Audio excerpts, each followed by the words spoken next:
Hola, qué bendición mis queridos hermanos y amigos, hermanas y amigas.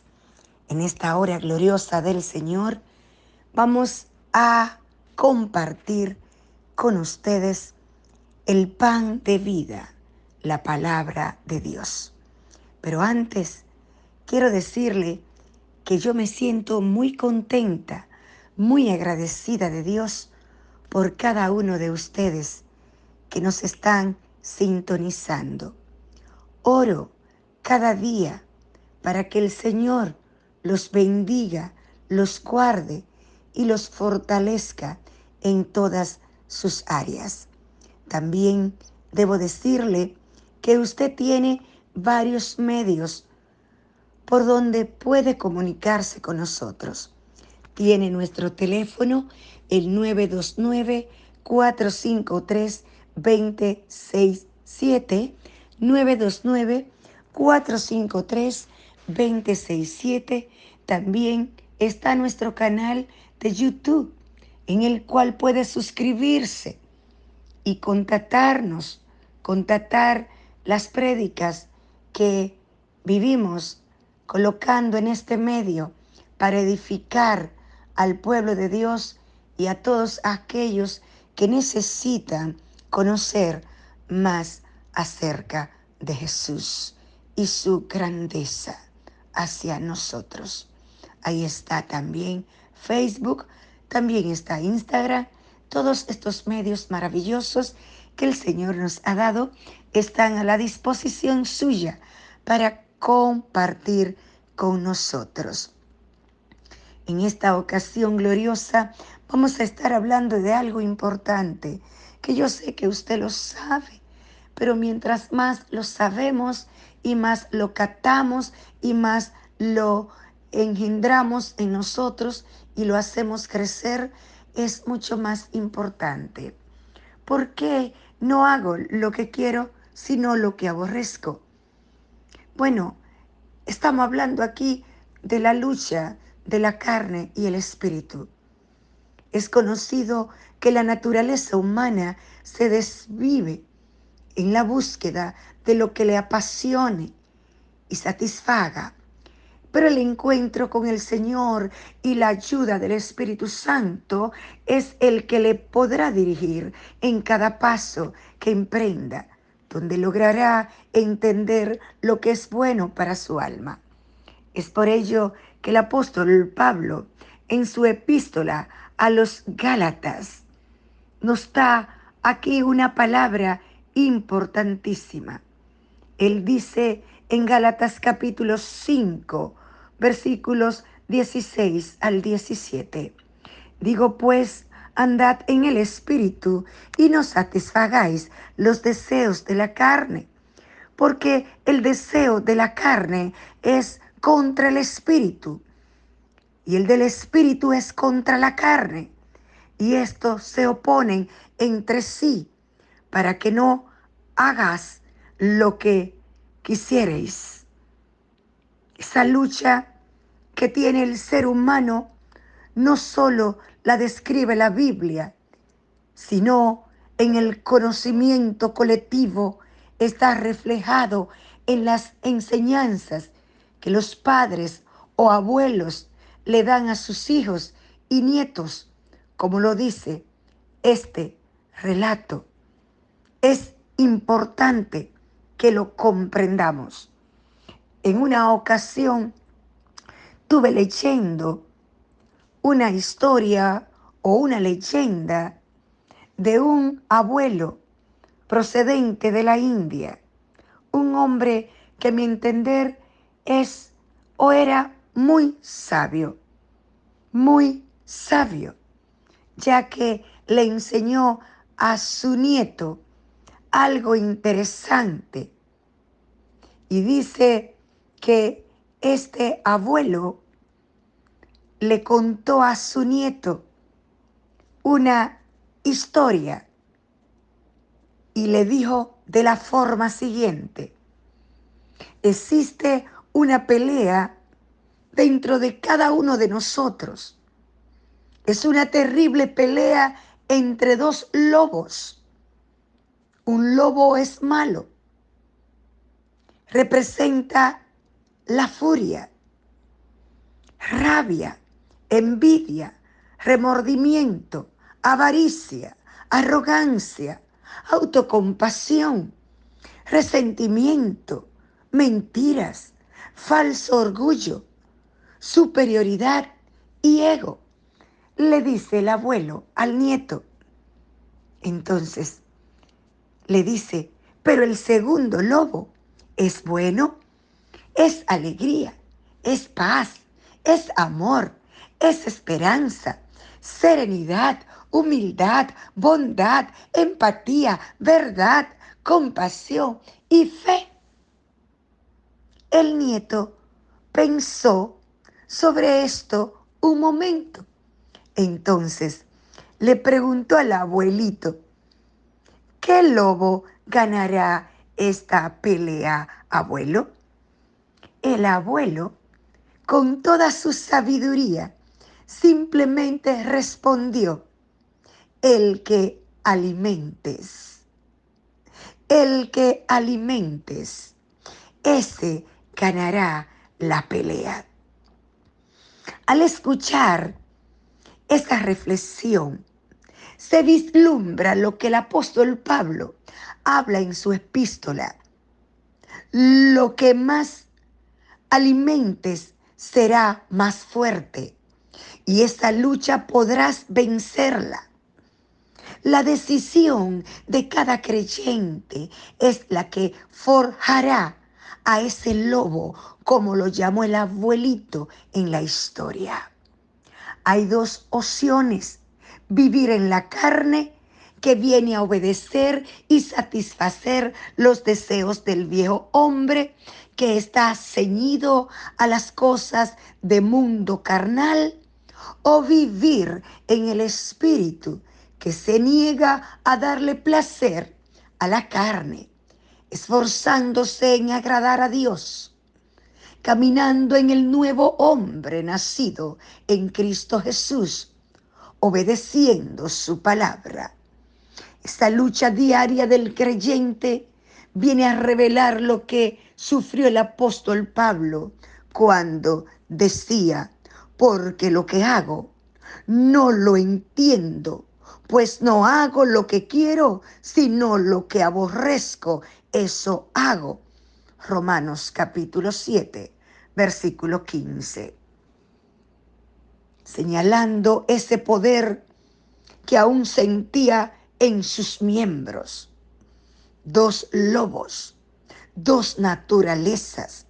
Jesús, en una de sus enseñanzas, delante de un maestro de la época llamado Nicodemo, habló sobre cómo las personas habían nacer de nuevo en el Espíritu y cómo se evidencia que la naturaleza vieja era carnal, debía ser desechada y con esa naturaleza no podrían entrar al reino de los cielos. Leamos lo que dice Juan capítulo 3, versículos 3 al 6. Respondió Jesús y le dijo, de cierto te digo, que el que no naciere de nuevo no puede ver el reino de Dios. Nicodemo le dijo, ¿cómo puede un hombre nacer siendo viejo? ¿Puede acaso entrar por segunda vez en el vientre de su madre y nacer? Respondió Jesús, de cierto te digo, que el que no naciere de agua y del Espíritu no puede entrar en el reino de Dios. Lo que es nacido de la carne, carne es, y lo que es nacido del Espíritu, Espíritu es. Obviamente, el ser humano es de la carne, pues de ella se viene. Pero cuando se conoce a Dios y se tiene un encuentro con Él, la vida carnal pasa a un segundo plano y lo espiritual es lo primero para el creyente. Se recibe esa nueva naturaleza que se encuentra en Cristo Jesús. Efesios capítulo 4, versículos 22 al 24. En cuanto a la pasada manera de vivir, despojaos del viejo hombre que está viciado conforme a los deseos engañosos y renovaos en el espíritu de vuestra mente y vestíos del nuevo hombre, creado según Dios en la justicia y santidad de la verdad. Esta primera naturaleza, la llamada carnal, es la que el creyente vivió antes de conocer a Cristo. Pero es una naturaleza que se sigue manifestando a pesar del conocimiento que podamos tener como creyente de Dios, pues cada día debemos enfrentarla y dominarla. El apóstol Pablo lo recalca en sus escritos. Romanos capítulo 7, versículos 22 al 25. Porque según el hombre interior me deleito en la ley de Dios, pero veo otra ley en mis miembros, que se revela contra la ley de mi mente y que me lleva cautivo a la ley del pecado que está en mis miembros. Miserable de mí, ¿quién me librará de este cuerpo de muerte?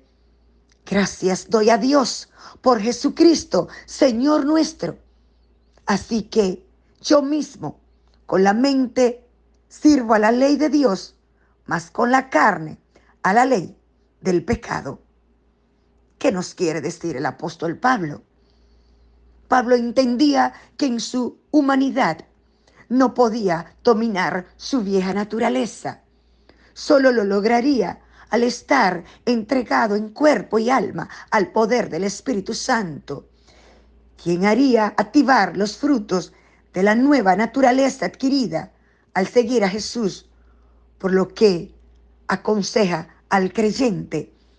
Así que, hermanos, os ruego por las misericordias de Dios, que presentéis vuestros cuerpos en sacrificio vivo, santo, agradable a Dios, que es vuestro culto racional. No os conforméis a este siglo, sino transformaos por medio de la renovación de vuestro entendimiento, para que comprobéis cuál sea la buena voluntad de Dios, agradable y perfecta. La renovación del entendimiento es el lugar de la mayor lucha del creyente. Allí es donde vive el proceso en hacer la adecuada o la inadecuada, y no se basa en la cantidad de Biblia que lees o si asiste al templo constantemente. Más bien es la convicción que tiene el creyente en que Dios es real y lo observa en su diario vivir. La batalla entre la carne y el espíritu, esos dos lobos, uno bueno y el otro malo. En la vida del creyente se hace evidente los frutos de cuál naturaleza va ganando. Y el apóstol en su epístola a los Gálatas especifica las cualidades que gobiernan la carne y las que se rigen por el espíritu. Y manifiestas son las obras de la carne, dice él, que son adulterio, fornicación, inmundicia, lascivia, idolatría, hechicerías, enemistades, pleitos, celos, iras, contiendas, disensiones, herejías, envidias, homicidios, borracheras, orgías y cosas semejantes a estas, acerca de las cuales os amonesto, como ya os lo he dicho antes, que los que practican tales cosas no heredarán el reino de Dios. Mas el fruto del Espíritu es amor, gozo, paz, paciencia, benignidad, bondad, fe, mansedumbre, templanza. contra tales cosas no hay ley. Es maravillosa la palabra del Señor. Las obras de la carne. El apóstol nos enseña esta maravillosa declaración.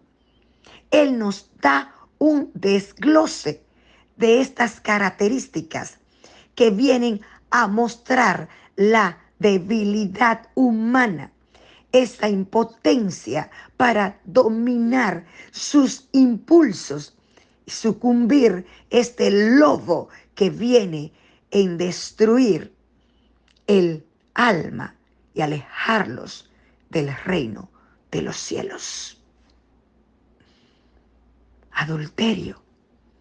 Esta es una de las representaciones de la inmoralidad o perversión sexual y viene a darse en la vida del creyente cuando éste se encuentra casado y le es infiel a su esposo o a su esposa, produciendo no solo la impureza física, sino viene a dañar la relación matrimonial, a destruir todo lo que pueda haberse dado en esa familia. Viene ese espíritu adulteroso y destruye todo. Además, que también se puede dar en los deseos de la mente. Cuando dijo la palabra de Dios en Éxodo capítulo 20, versículo 14, no cometerás adulterio. Pero yo os digo que cualquiera que mira a una mujer para codiciarlas, ya adulteró en su corazón.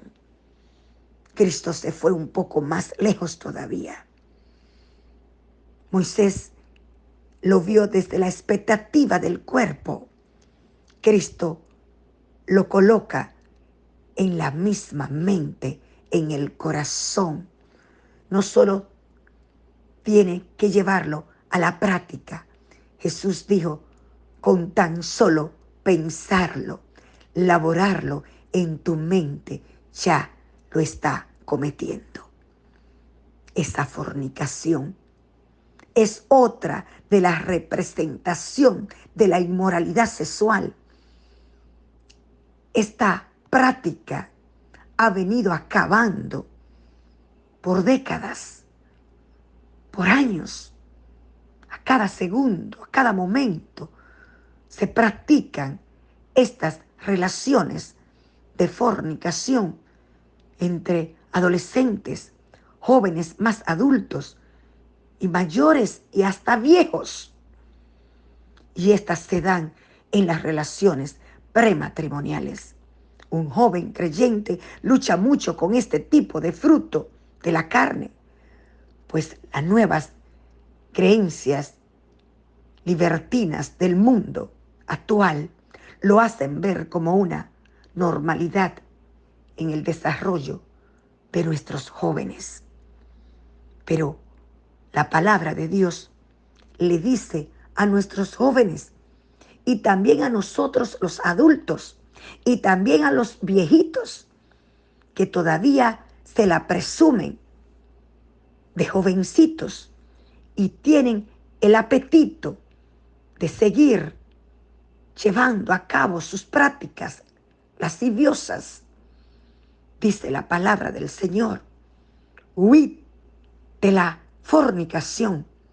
Cualquier otro pecado que el hombre cometa está fuera del cuerpo, mas el que fornica contra su propio cuerpo peca. Inmundicia es la impureza que surge de un corazón pervertido.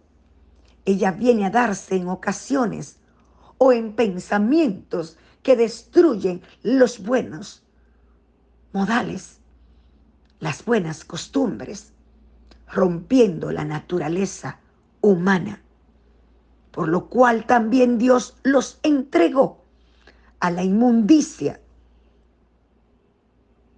en las concupiscencias de sus corazones, de modo que deshonraron entre sí sus propios cuerpos, expresó el apóstol Pablo en Romanos capítulo 1, versículo 24.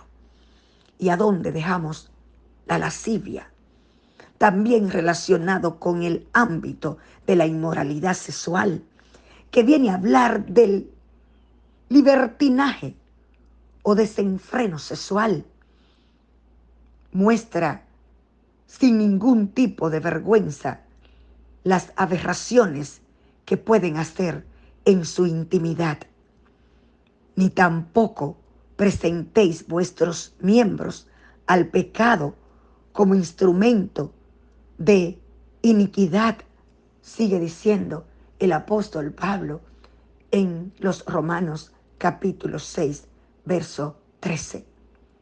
La idolatría, referido a todo tipo de adoración a ídolos falsos, dioses falsos, que vienen a interponerse a la adoración al verdadero Dios Todopoderoso. No solo las imágenes de madera, cera, bronce u otro hechas por el hombre que adoran en algunas iglesias universales y santuarios son promotores de idolatría, sino todo aquello que le quita el primer lugar a Dios es idolatría.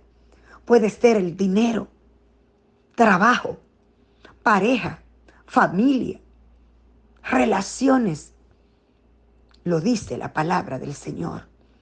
Todo aquello que le quita el primer lugar a Dios es idolatría. Primera Corintios capítulo 10, verso 7. Por tanto, amados míos, huidos de la idolatría. Primera Corintios 10, 14. También. ¿Y qué de la hechicería?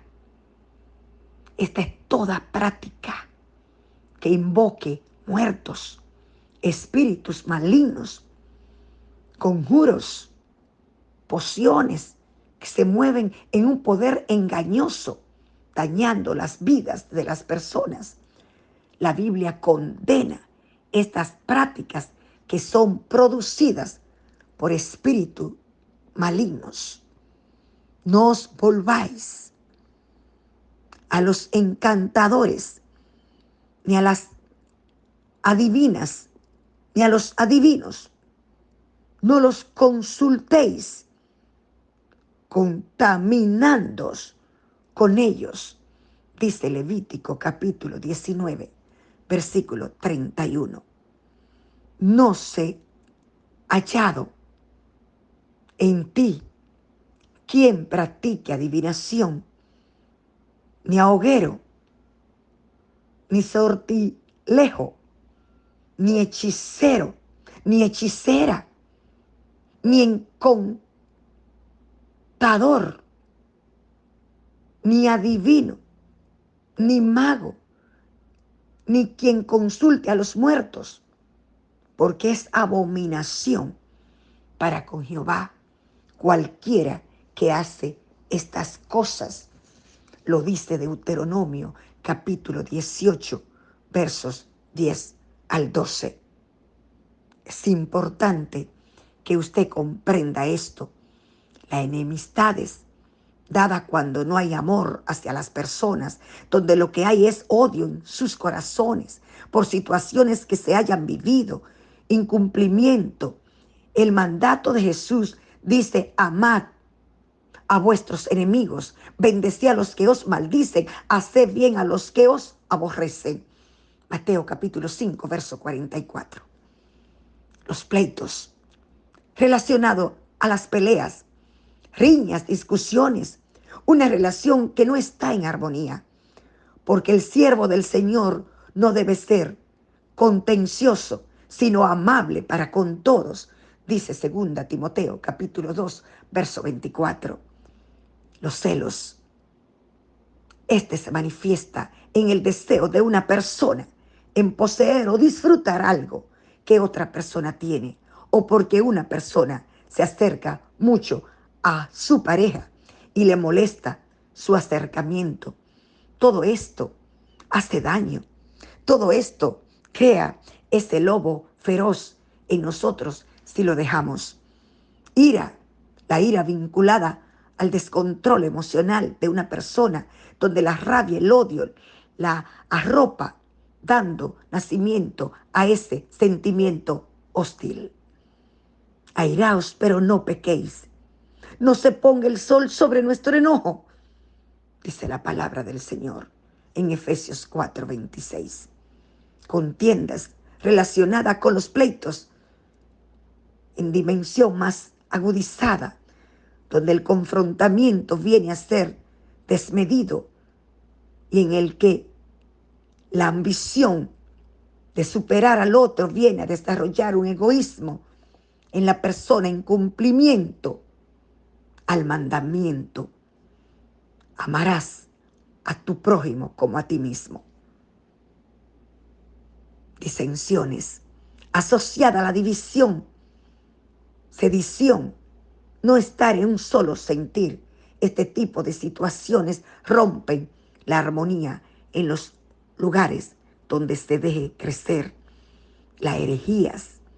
Esta tiene que ver a las setas que pueden surgir evocando normas malignas que vienen a contradecir la relación y la revelación de Dios y las normas dejadas en la palabra. Envidias, homicidios, todas estas son prácticas ilícitas que convierten un monstruo en nuestra vida y nos apagan el deleite de la vida cristiana. La borrachera, las orgías, todo esto son monstruos que se crean en nosotros y que tenemos que evitarlos por todo lo lado. Y de la única manera que podemos hacerlo es invocando y sustituyéndolo por los frutos del Espíritu Santo. Si quieres seguir escuchando más acerca de este tema, puede encontrarlo en nuestro canal de YouTube. Créame que ahí podemos darle a usted más amplitud de lo que nos carece desarrollar en este espacio. Sabemos que el tiempo es corto. Sí, está siendo muy corto el tiempo. Y eso es importante porque nos acerca más a la venida de Jesús. Dios te bendiga, Dios te guarde. Recuerda, rechaza lo malo y ábrele la puerta a lo bueno y vivirá en completa paz por siempre. Dios te bendiga, Dios te guarde. La paz de Jesús sea contigo y los tuyos. Shalom.